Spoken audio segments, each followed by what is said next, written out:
quick recap from last time. We had looked more at position time graphs. So you find that the average velocity is the slope between 2 points on that graph. And if you consider the slope at a single point, you shrink that time interval down to a very, very short time. You get the instantaneous velocity. So that's how fast you're going right now, not just on average between 2 times. And then if you look at how that velocity is changing, you get to acceleration. So we're mostly going to focus on straight line accelerations for a while. So that's speeding up or slowing down, but you're not changing your direction. But you could add that into the mix, and eventually we will when we look at circular motion. So that's the thing to remember about acceleration is it's not just the thing you think it is from everyday life, speeding up. It's also slowing down or changing direction. The only thing that's not acceleration is coasting or sitting still. Everything else you are accelerating because your motion is changing in some way. And we had looked at these two examples of if your acceleration agrees with your initial velocity, you're going to speed up because it's going to add on to that velocity. If your acceleration and velocity are in opposite directions, you're going to slow down because it's chipping away at your velocity. So it's not just about the sign of acceleration. Positive or negative alone doesn't tell you speeding up or slowing down. It's how that sign compares to the sign of the velocity.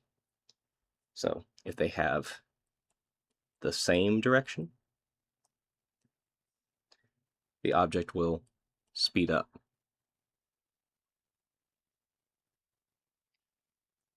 If they have opposite directions, it will slow down.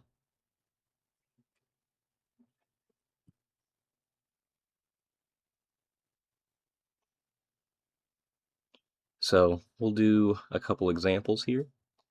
In this first one, what is the acceleration of something that's moving in the positive direction and speeding up? Is it positive?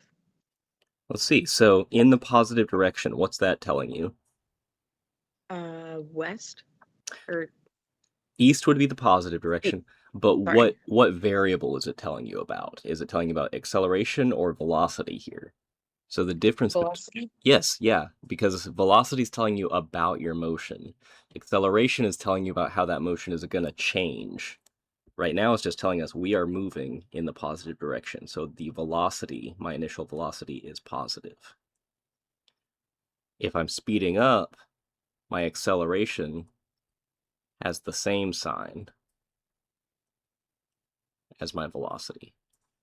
And so, yes, my acceleration will be positive. I'll make that even a little bit more explicit. Acceleration is positive. And I have dropped average here. We're going to start talking instantaneous acceleration pretty soon.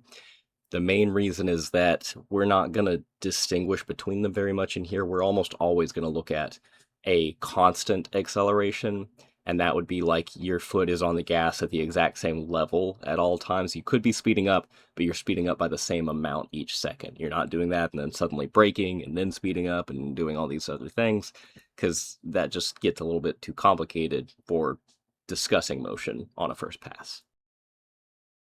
Try B, C, and D. Just on your own, see if you can get the signs for all of those, and then we'll come back and do that together. All right, do we have an answer for B? Velocity is positive and A has an opposite sign, so A is negative. Perfect. So velocity is positive. We're moving in the positive direction, but we are slowing down, so the acceleration is chipping away at our velocity.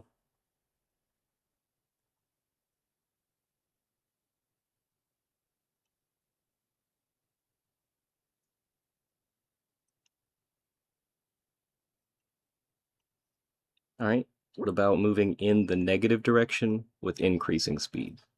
Acceleration is negative. Yes. So I am moving in the negative direction. My velocity is negative, but I'm speeding up, so acceleration has the same sign.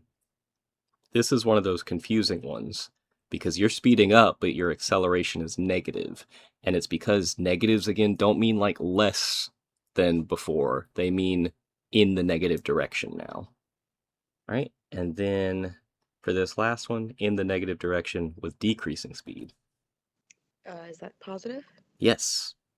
So again, kind of confusing. You're speeding, or I'm sorry, you're slowing down, but your acceleration is positive because again, it's not about necessarily it's bigger than before, it's that it is in the positive direction. It becomes smaller than before because your velocity was negative. A positive acceleration is going to make it less negative than it was before, bring it closer to zero. So acceleration is positive. And just to really try and make it concrete, I'm going to sketch in these scenarios. It'll just be a very poorly drawn car kind of going through each of these motions. All right, so in the first case, we have a car. It is moving in the positive direction with some amount of speed. So it has a velocity that points to the right. It is experiencing a positive acceleration, an acceleration that's to the right. And as a result of that, sometime later, if we look at the car, it is now moving faster. It has a larger velocity. Next scenario is, and I'm going to be lazy. I know you can't do this on paper. I'm sorry, but I'm going to copy my own work. So in this second case, a couple things are different. Now my acceleration is in the negative direction. And you can see it's like a headwind. It's something that's fighting against your initial velocity. It's going to chip away at it so that the final velocity will be smaller than before. Just a tiny final velocity. And so less speed lines. You're just really barely moving now.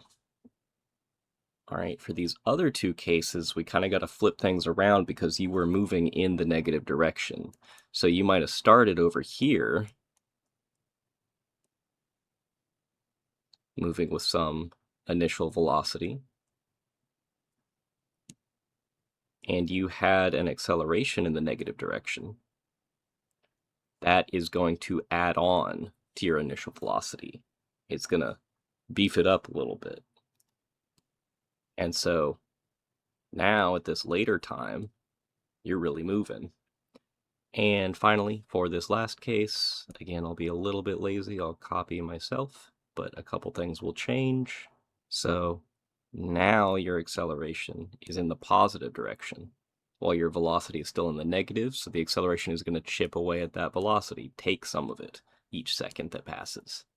And so we will end up with a smaller final velocity than we started with. You might have been moving with some amount of speed, and now you're just crawling. And those are 4 possible cases in 1D.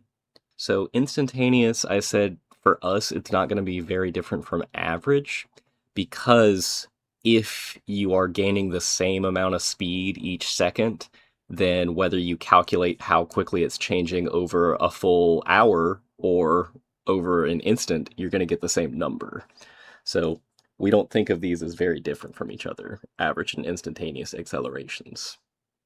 But this is how suddenly your velocity is changing right now.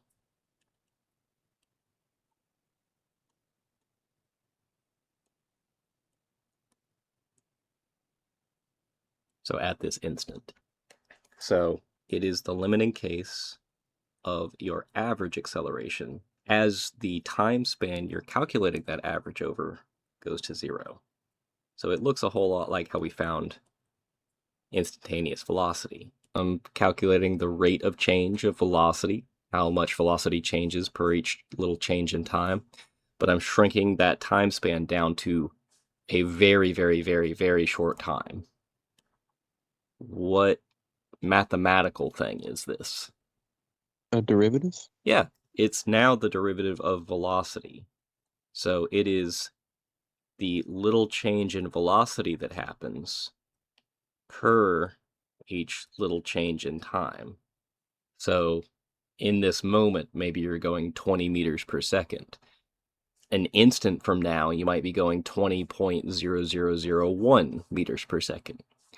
That change of 0.0001 happened over maybe a tenth of a second or a hundredth of a second or whatever very short time span you're calculating this over. And that tells you something about your acceleration, how suddenly you are gaining speed. If you get a bigger number when you divide those two things, you have a larger acceleration. And this is a formal mathematical way of finding that. It is also, since velocity was itself the derivative of position, this is the second derivative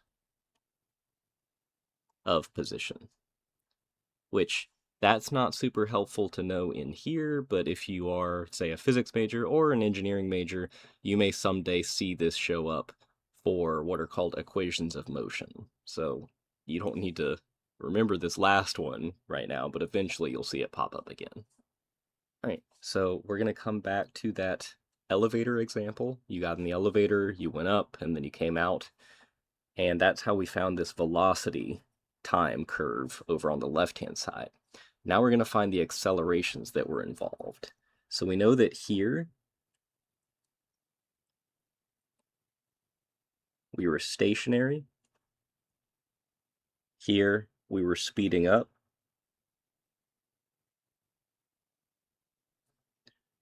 Here we were moving at a constant velocity. Over on this side we were slowing down.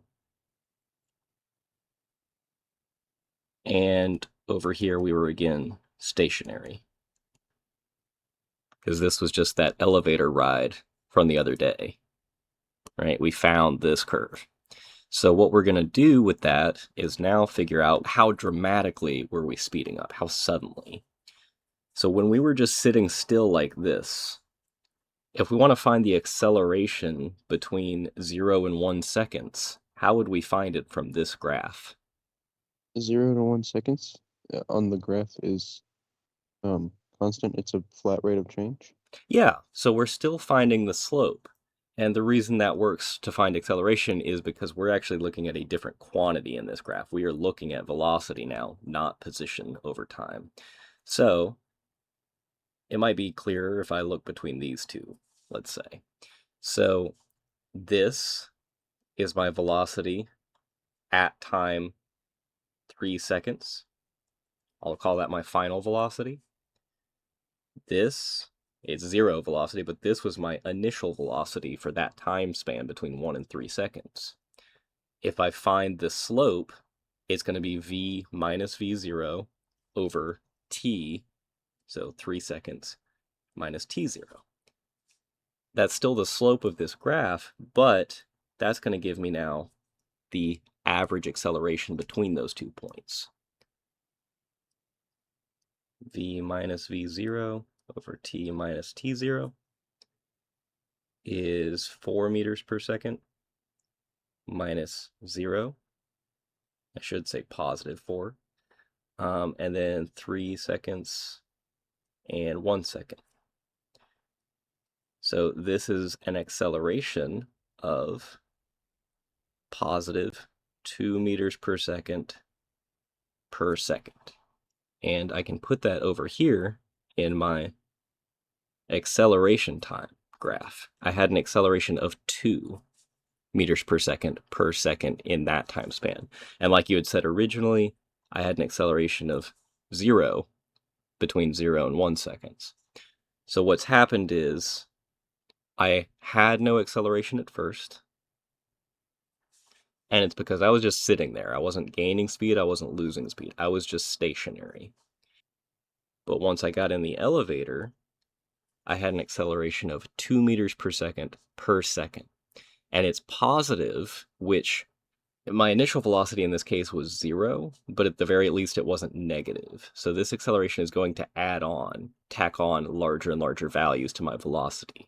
That's how I know it corresponds to speeding up.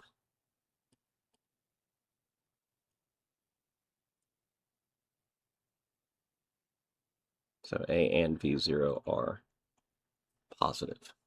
What about this next part, where I am in the elevator and I'm moving upward, but I'm moving at a steady rate?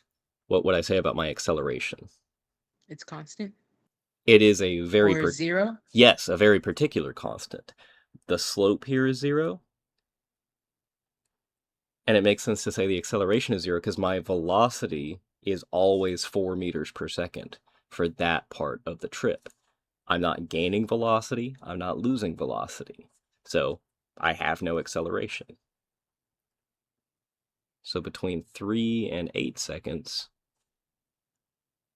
I again have 0 acceleration. But this is not because I'm stationary. We see I'm moving at 4 meters per second. It's that I'm coasting. I'm moving at a steady speed.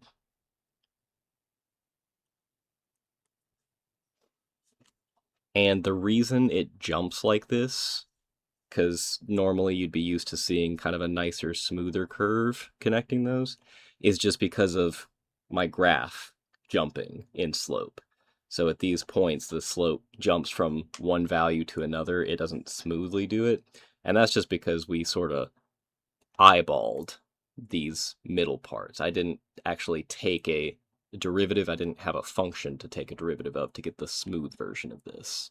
So it's a math issue, not a physics issue. What about between 8 and 9 seconds? Try and find that acceleration and interpret it. While you do that, I'm going to clean up this over here because it just looks awful. My final velocity is going to be what? Is it 0? Yeah. So Okay. my final is 0, right? That's when I'm here. I've come to a stop. What was my initial velocity? 4. Yeah, it was when I was up here. That was when I was moving at that steady pace. And now I'm reaching my floor. I'm going from 4 meters per second down to 0. And I'm trying to figure out right now how quickly that change happened. So 4, my final time was 9 seconds, and then 8 seconds. And so I get a slope of -4 meters per second. And I can put that over here between 8 and 9 seconds.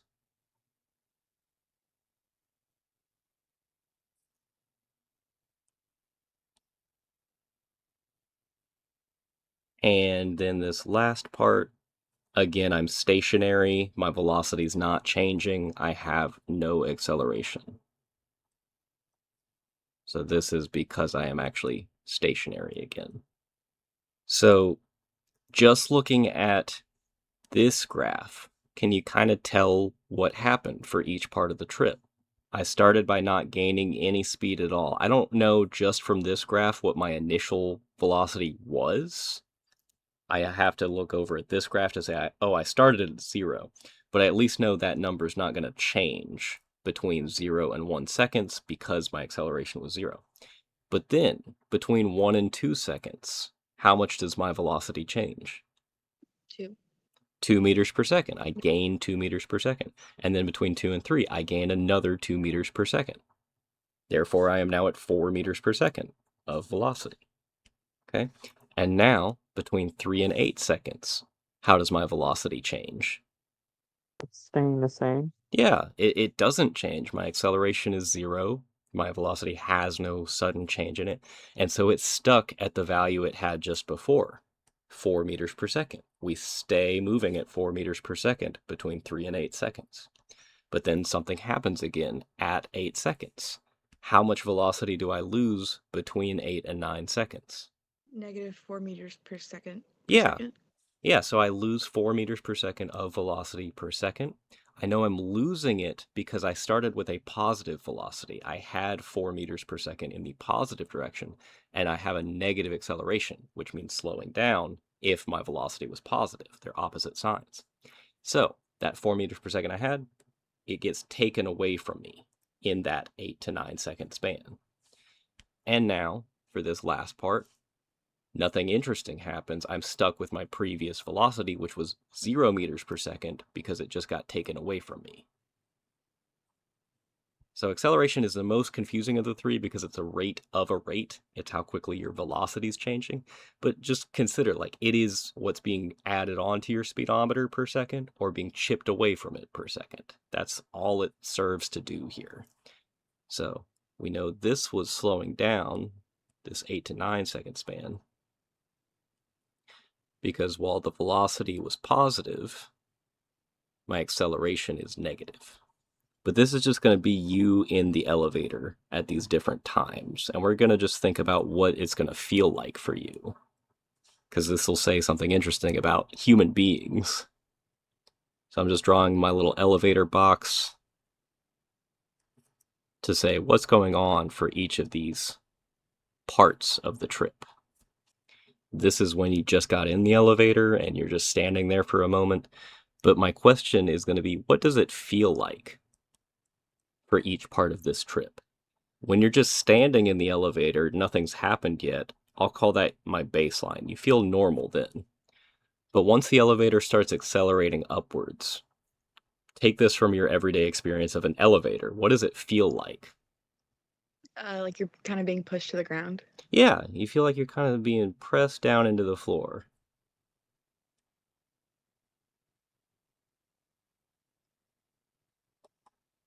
But once the elevator has reached a steady pace, especially if it's a really tall elevator, so you have time to sort of experience this, it's a 50-floor thing you're going up, what does it feel like once the elevator is coasting between floors? I feel normal again. Yeah. It almost feels as if you're not moving at all, especially if it's a really well-made elevator. All right, but now the elevator is getting to its floor. You are slowing down, you're coming to a stop. What does that feel like? Kind of gives you like a weird weightless feeling for a Yeah, second. yeah, I almost feel lightheaded sometimes. Or weightless is a good word for the feeling. All right, and then you come to a stop and you are back to normal. But what we notice is what I feel directly corresponds to the accelerations. That's what I mean. If it feels like your motion is changing, you're accelerating. You are an accelerometer. Human beings are accelerometers. We naturally detect accelerations. Humans are natural accelerometers.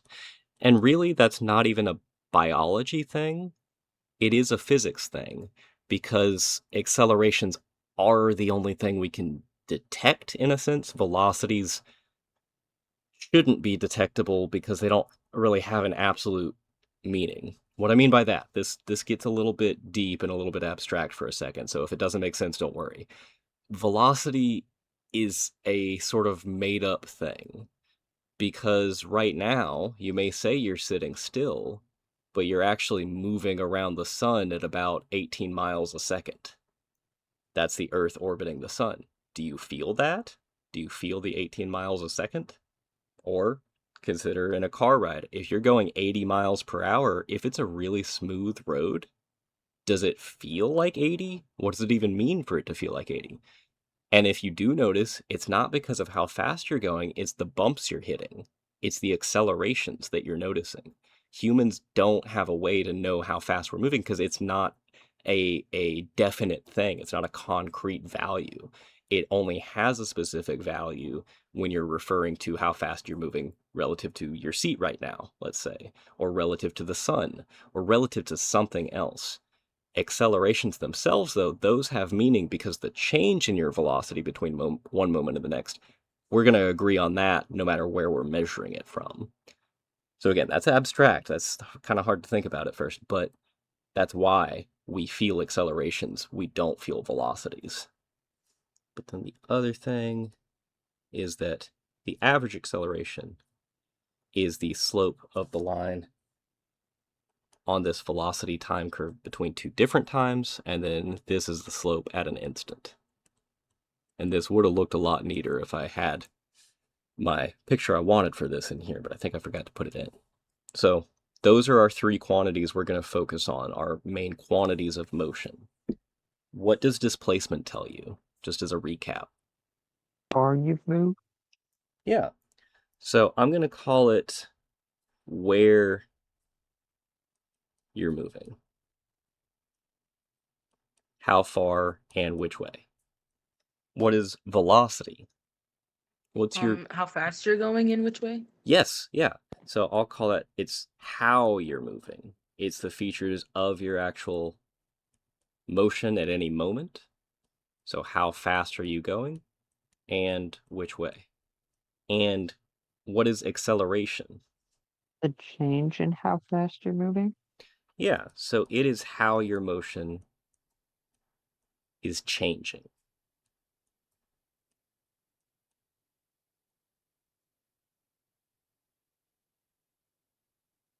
How suddenly speed or direction changes. Direction is often forgotten about as a change in motion, but it is in fact an acceleration.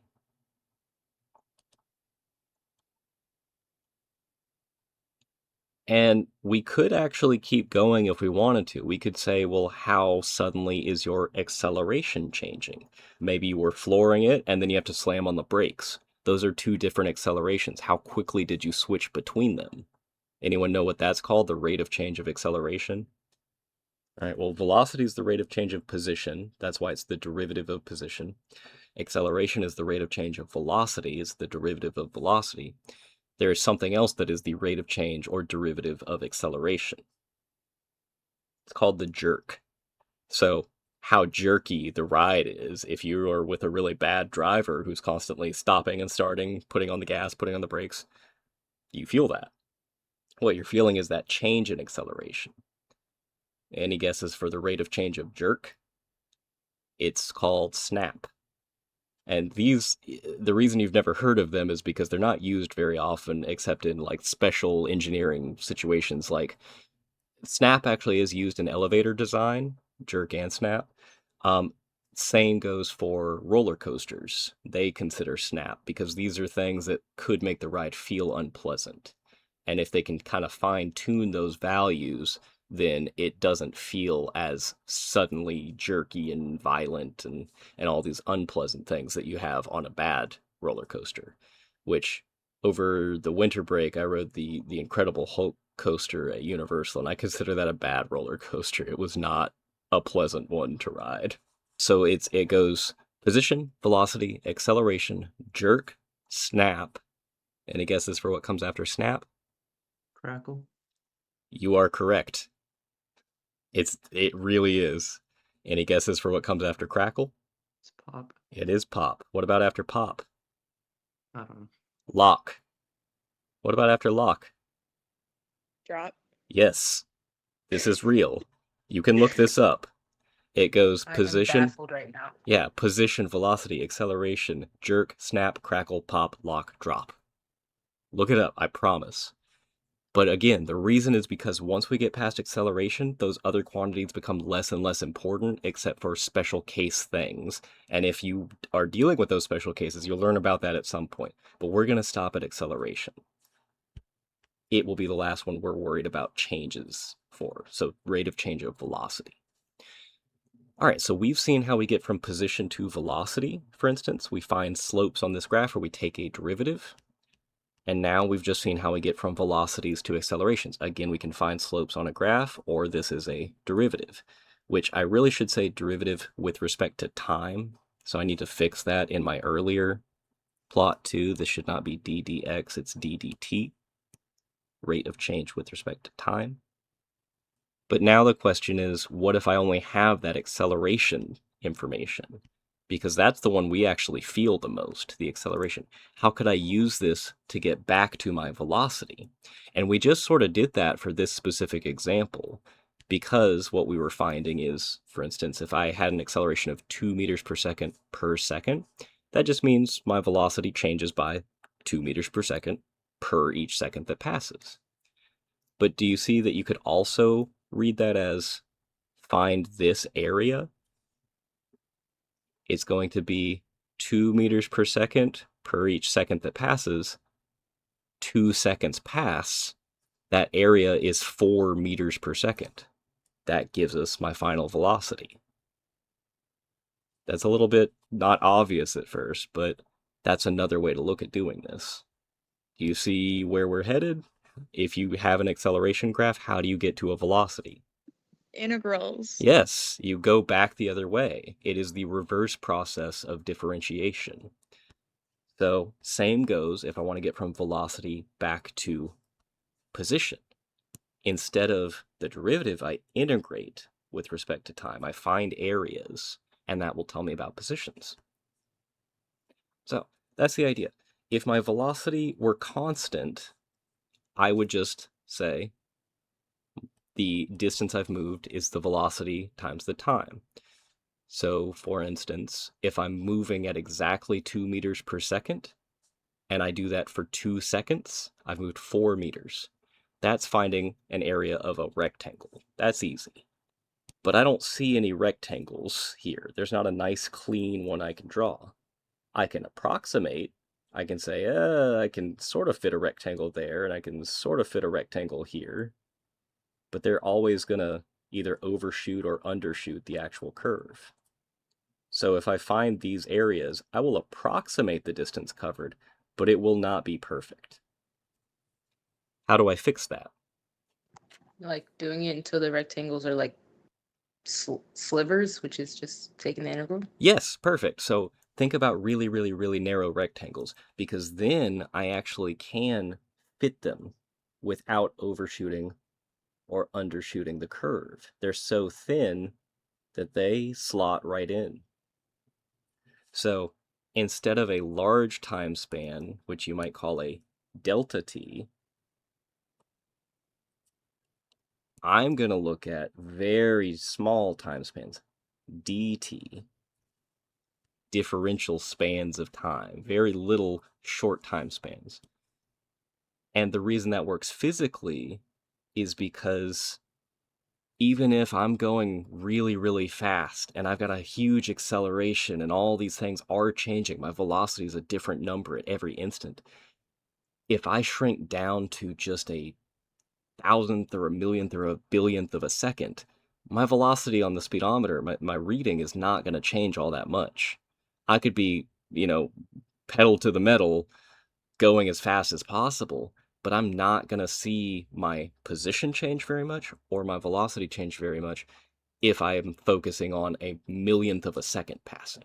And that's what the dt thing does for us. Focus on very, very short time spans, in which case your velocity is effectively constant for that time span. So over super, super short time spans, any velocity is constant. And that means we can go back to this, but now it's saying just over those very short time spans, those dt's, is this true? So what I then need to do is take all those little steps, all those little distances I'm moving in those short time spans and add them up to get the actual overall distance I've moved. And that's the process of integration. Add up from whenever I wanted to start accumulating distance, adding up these distances, to when I want to stop accumulating them. I'll just call it T2 for this picture. So from 0 to that moment, how far have I moved is what I'm trying to find here. And all I do is add up all these little distances. So add up from time 0 to now.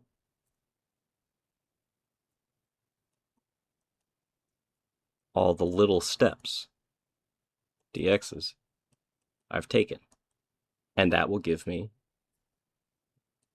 the total distance I've moved. Really the total displacement, because this is going to end up being I am this far from where I started. If I backtracked, the integral is just going to kind of subtract that away and then add back if I turn back around. So it's really just effectively where am I relative to where I started is what this is calculating. And so that's what I'm plotting over here, is just how much area or how much distance have I accumulated starting from time 0. If I assume that I started at 0 meters, meaning at my reference point, started at my desk in the classroom or whatever the reference point is, you can see from this curve, I accumulate not so much distance in this first part. There's not a lot of area covered there. So my distance is not going to be very large that I've moved in that first little time span. But then the area covered, the little VDTs add up to something pretty significant. That is a large coverage of distance that's happening. And so for this next part, cover quite a bit more distance. And I could keep going from there, from T2 onward. That would be this next part. You can see at first, this bit, I cover quite a bit of distance. That's quite a bit of area under that curve. So again, pretty significant climb. Actually, I could make it more significant. But then after a certain point, for this last little bit of the curve, the area is not that much. It's not much distance covered. So this sort of tapers off. All right, so all I'm plotting over here is the area under the curve. But if I specifically wanted to know up to that time t2,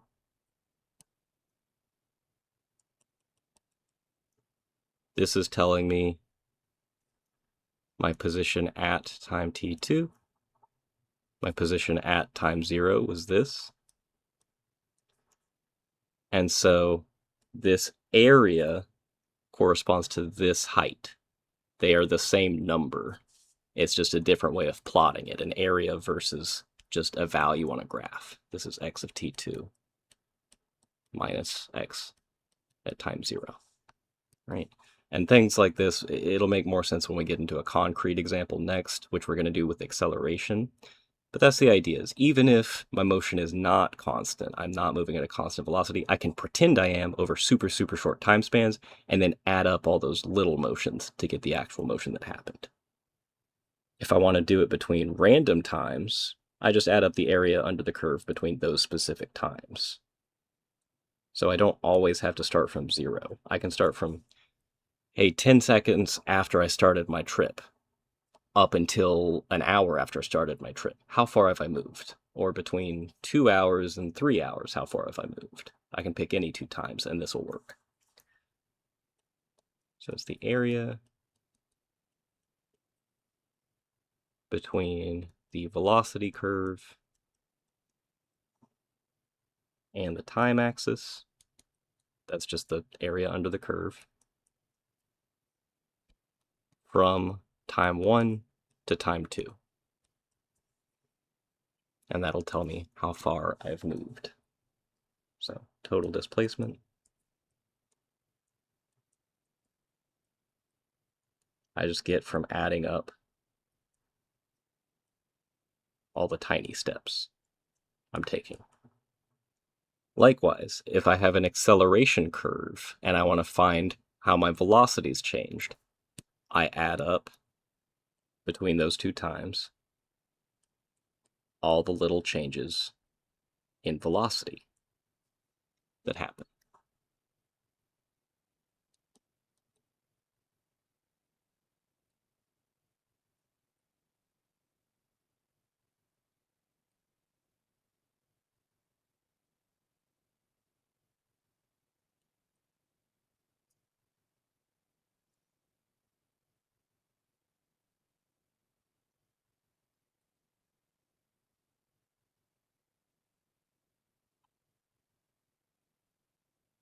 So the area between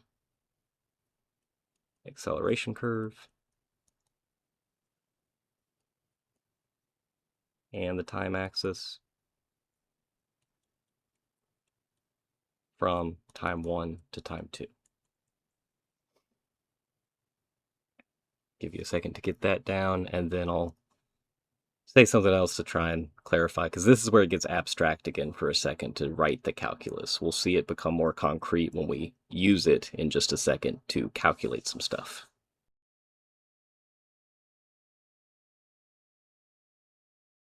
First thing is, I'll just come back up here for a second and see that this works. This makes sense.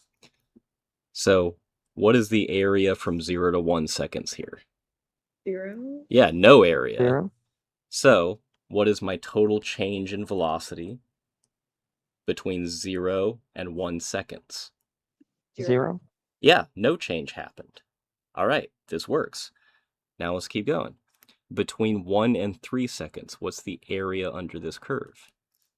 4. It's 4. So 2 meters per second, that's the height of the rectangle, times 2 seconds, that's the width of the rectangle. That is 4 meters per second. How much did my velocity change by between 1 and 3 seconds? changed by 4 meters per second? Yeah, it started at 0 and went up to 4. And I can find that by finding this area. So the change, meaning if this is at 3 seconds, this is at 1 second, I add up all the little changes, all the area between 1 second and 3 seconds, and I will get that change.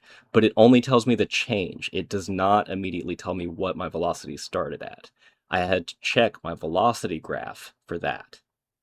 So what I mean is, I just knew it changed by 4.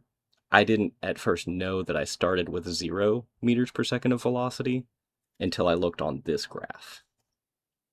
Until I did that, I might have actually started at 2 meters per second and ended up at 6, or started at 10 and ended up at 14. This area only tells me about the change. I have to check over here to find what I started at. And that's the plus c in your integrals. That constant is, where did you start? You don't know that unless you have extra information, your initial conditions. All right, we keep going. What's the area under this part of the curve? 0. 0. How much did my velocity change from 3 to 8 seconds? 0. It didn't. It was always stuck at 4. But again, I had to come over to this graph, know what my initial velocity was to say it was stuck at 4 rather than stuck at 10 or stuck at 1,000,000. So the area is just telling me about the change in velocity that happened. And then here, how did my velocity change? It went down by 4. Went down by 4, and that's the area between the acceleration curve and the time axis. That's why I don't necessarily always say area under the curve, because this is technically the area above the curve. It's the area between it and the time axis that's important. And now you can see how you might interpret this as a negative area. It's pulling off, subtracting off of the velocity. Okay, we can do the same thing going back from velocity to position. And I'm really doing this because this is recorded. If I were doing this in person, I think this would be overkill, but this you can come back and watch, because I know a lot of this is probably confusing right now. It's supposed to be, because calculus is confusing at first. But anyway, now I'm looking at my velocity curve, and I want to use it to find the distance I've moved. How far did I move between 0 and 1 seconds? What's the area under that curve? 0. 0. I didn't move between 0 and 1 seconds. I was stuck at the bottom of the elevator for that time span. All right, now between 1 and 3 seconds. How far did I move? 4. Let's see. So how do we find the area of a triangle? 1/2 base times height. Yeah, so let's see. It's a base of 2, it's a height of 4, and then a half of that is 4, which I think someone said. All right, so apparently I moved 4 meters between 1 and 3 seconds. Oh, wow, I did. All right, how far did I move between 3 and 8 seconds? 20 meters? 20 meters. So this is a base of 5, a height of 4. That's an area of 20. Oh, so I moved from 4 meters up to 24 meters? Wow. I feel like this is kind of cool because it's a surprising thing to see pop out of this. All right, and then in this last little area, how far did I move here? Let's see, a base of 1, a height of 4, so an area of half of that is 2. Yeah, so I moved an extra 2 meters in that last span of time between 8 and 9 seconds. I think it's fair to say this is at 26 meters, meaning a motion of 2 meters in that last second. And then how far did I move from 9 seconds onward? 0. 0. I didn't go anywhere for that last little bit. So these graphs are carrying a lot more information than you might expect at first. They can tell you how to go in either direction to get from position to velocity, velocity to acceleration, or back the other way. And if you are a mechanical engineer, if you're taking data on something, you may have an accelerometer and you need to figure out the velocity from that. You will have it integrate to find that velocity. Will it be something where you have to use those rules of calculus you've learned, like the power rule and U substitution? No, it'll be graphical like this, but it's still integrating, adding up all those little changes in velocity. Now, this last example maybe won't be too bad. It shows someone's acceleration, So how their velocity is changing, how suddenly the velocity is changing. If we assume zero initial speed, so this is that thing of we have to check that other graph, or they have to tell us what my initial speed was. I can't determine it from this. All I can figure out is changes in velocity from this graph. But assuming that's true, so I started with at time 0, 0 meters per second of speed. And this, we usually abbreviate just V0, but that's what it's a shorthand for, V at time 0. Find the speed of their torso once their head begins to move. And remember, speed is just take velocity and throw out the direction. We don't know which direction they're moving in this plot, east or west or whatever. So velocity without direction is what speed is. And we want to find how fast their torso is moving once their head begins to move.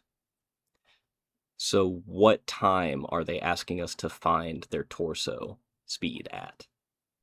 Is it 110 seconds? Yes, it is 110 is where their head just starts to move. So we want to find how fast their torso is moving at that moment. So this is a graph of their acceleration, so how that torso velocity is changing over time. How would I find the actual velocity from this acceleration graph?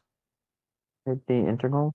Yeah, I need to find the area under this curve. And again, it's because the heights I'm looking at here are accelerations. The widths are times. And acceleration multiplied by time, that's meters per second squared times seconds, that's a meter per second number. And that number is telling you how the velocity is changing over each second or each very short time span if we're talking integration, talking finding areas with those very short or very thin rectangles. Okay, so that's why integration works on this, is it's adding up those little changes in velocity. I know that my change in velocity is just the area under that curve. And if I know what my velocity started at, that'll let me find the final value for it.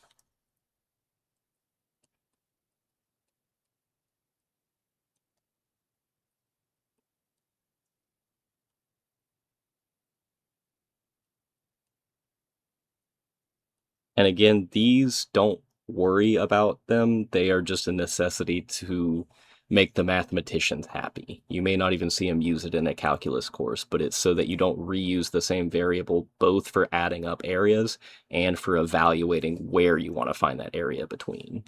So I don't want to use t for both things. I had a prime to make it different. But this is area under the acceleration curve from t1 to t2. And now I specifically know that t2 is 110 milliseconds. t1 is 0 seconds or 0 milliseconds. It's the same in either units. So now it's just a question of, all right, what is this area? Well, I'm going to bring that to a new line. I don't have a function here. I don't have an x cubed to say, oh, well, the integral of x cubed is x to the 4th over 4 or something like that. I just have a graphical area. So it's still the same idea, but I can actually find this area easier than using like the official calculus, quote unquote. I find the area under this curve between 0 and 110 milliseconds. Simple geometry. Yeah, I mean, that's about all there is to it. I see 3 shapes here. I see a flat line. I'm going to call that area A. I see a triangle, call that area B. And I see a rectangle, call that area C. So that's really what I'm finding here. Area A plus area B plus area C. Area A, you could think of as a rectangle with 0 height to it. It's got a width of 40 milliseconds, a height of 0 meters per second per second. So, of course, it's going to be 0 area. I didn't even need to do all that. All right, what about for area B? The 200. It's 80 times 50 divided by 2. Let's see. So it's between 40 and 100 milliseconds. So that's a time span of 60 milliseconds. And so 1/2 times that base, remember milli is 10 to the negative 3, and then the height, 50, I think. yep, 50.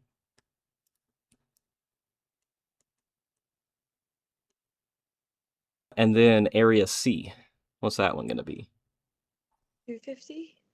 Let's see, time span of 10 times a height of 50. So if we add up all of those areas, this is 1,500 times 10 to the negative 3, and then this is 500 times 10 to the negative 3. So this is 2,000 times 10 to the negative 3, or just 2. It's a very roundabout way to get to. This all adds up to 2 meters per second. Just for a number that may feel a little bit more familiar, this is about 4.5 miles per hour. And so if we remember what it was we were calculating, I was finding the change in velocity between 110 milliseconds and 0 milliseconds. It turns out it's a change of 2 meters per second. And since my initial velocity they told us was 0, I know that I'm actually moving at 2 meters per second at that 110 millisecond mark. So that's the takeaway, is the torso is moving at 2 meters per second, or about 4.5 miles per hour, when the head starts to move.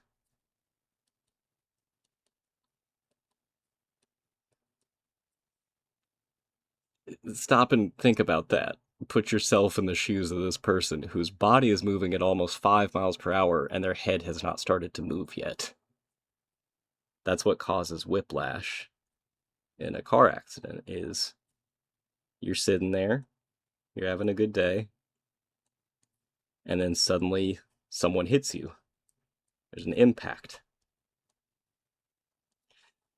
This is especially bad if you don't have a headrest, because then your seat's going to start pushing on your body, but there's nothing pushing on your head. The only reason it will start moving is because your neck eventually pulls on it. So what happens 110 milliseconds later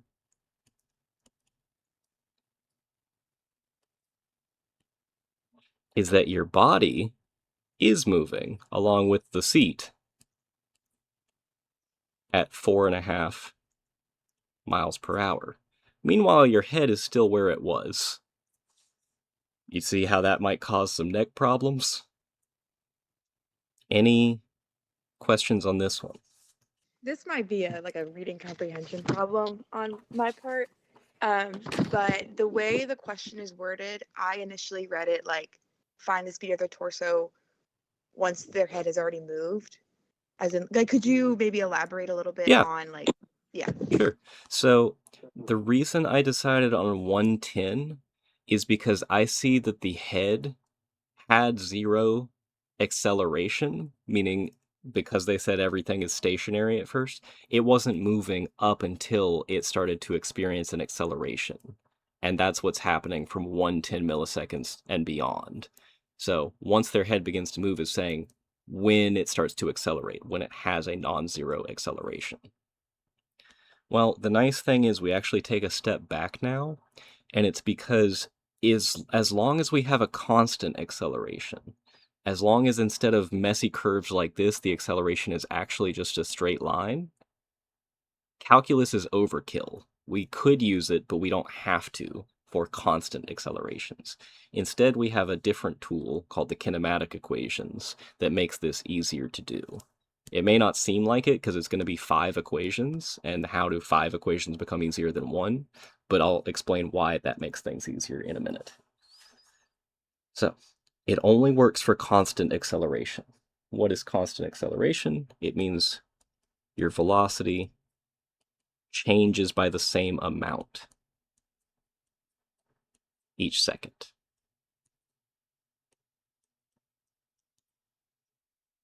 The first time you hear constant acceleration, it sounds like a contradiction, I know. but it's constant in the sense that you can use a single number, a constant, to describe it. For instance, if you are speeding up or slowing down, this will work for either.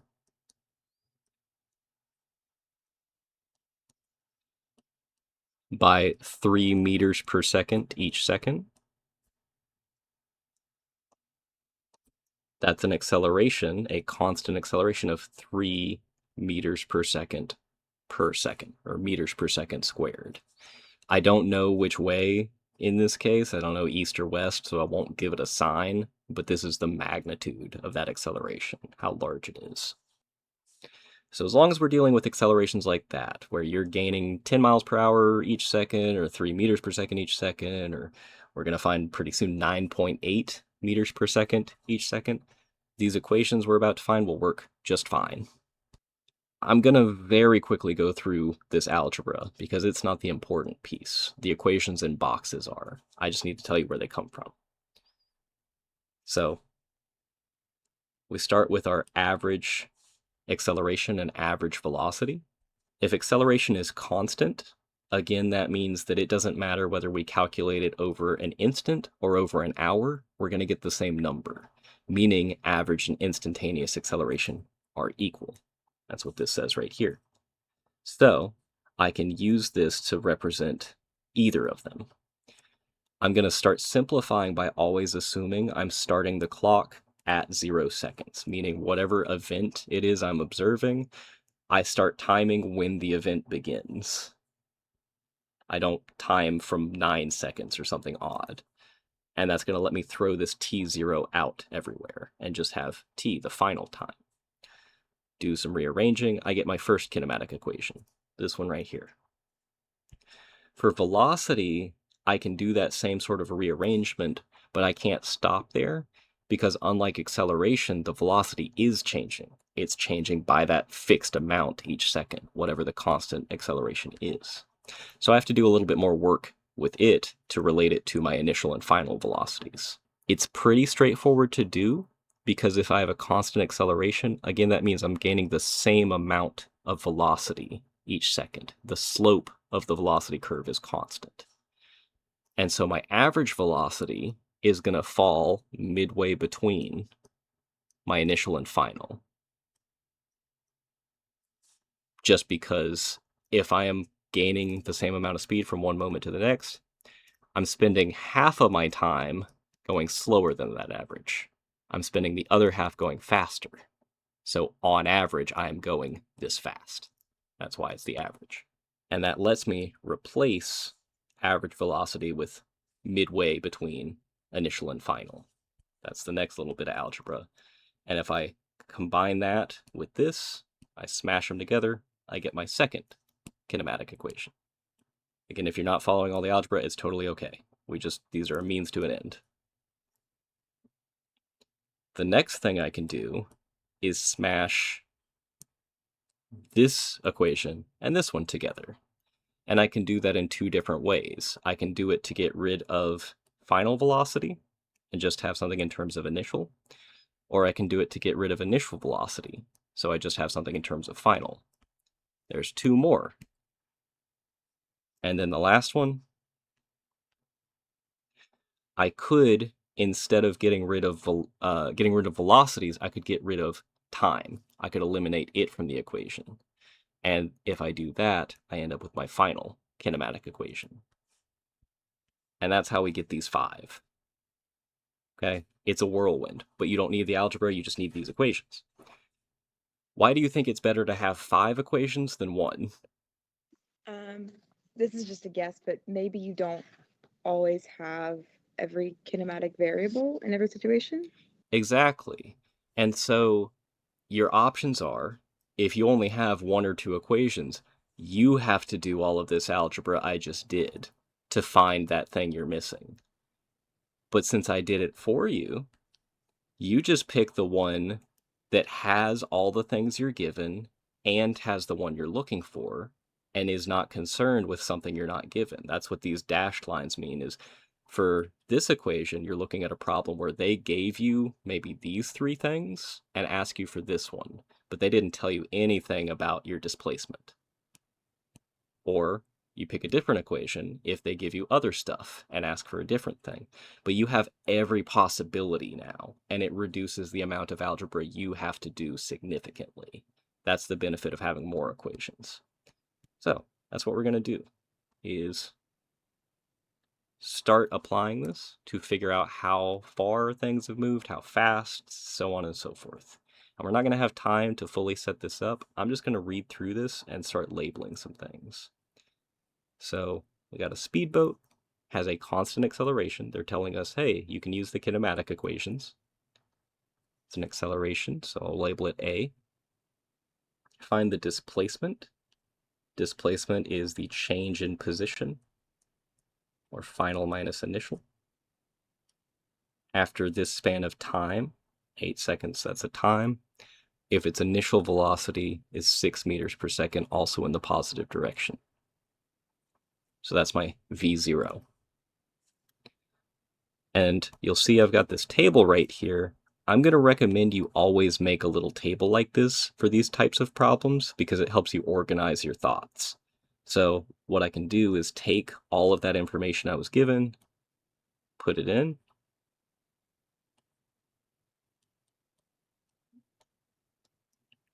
They're asking for displacement, and then they want it after 8 seconds. They tell me absolutely nothing about final velocity. So I'm going to come up here and I'm going to ask myself, which of these equations has the 3 things I'm given and the 1 thing I'm asked for, but doesn't have final velocity? Which of them will work for this problem? Third one? The third, that's where I have nothing for final velocity, but it has every other quantity. So I pick that one, and then it's just a matter of plugging in the numbers and then maybe a tiny bit of algebra if it's not already written how I want. Here it actually is, though, because they're asking me for how far I've moved, and that's right there. I have to do almost no algebra at all.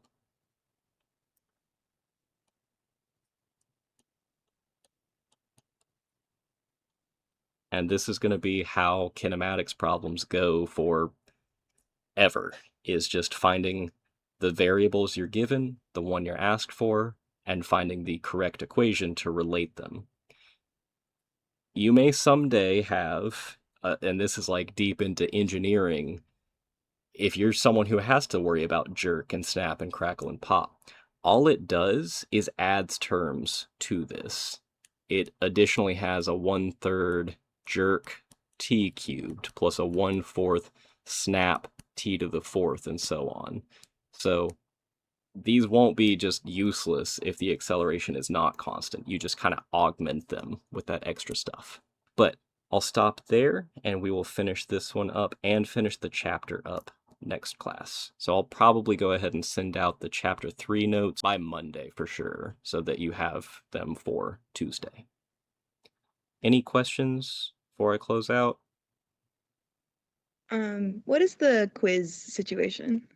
Good question. So I still want to have it for chapter 1, mostly just as a confidence builder, because the quizzes do, just by nature of physics itself, get harder as time goes on. The first one is supposed to be a soft introduction to what the quizzes are like. So I want to have it so at least you get that before things get worse. I think it will, I mean, it's going to be Tuesday, assuming we're back in person. And I don't know how we wouldn't be by that point. I really hope we are. So it will be on Tuesday over chapter 1, I guess is my final answer. Thank you. May When it want to. gets Yeah, what's up? when it gets time for quizzes, will there be like a quiz review or like of stuff that we should review, or is it just look at the notes? It is mostly just look at the notes, but my advice is that most of the time the equations are not necessary. You don't need to look at the equations that are inside of boxes, because I'm not going to ask you to calculate anything on quizzes.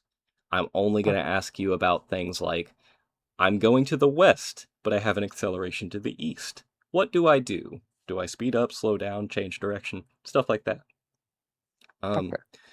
For chapter 1, my hints are going to be to focus on, do you know which trig function to use, sine, cosine, or tangent, depending on the situation? Does scientific notation make sense to you? Does unit conversion make sense to you? And does it make sense what a derivative and integral are trying to accomplish? Not how you calculate them, but just what is the point of them. Derivatives are about slopes and rates of change. Integrals are about areas and accumulating values, adding up little bits of something. Any other questions? All right, well, if not, I will see y'all on Tuesday.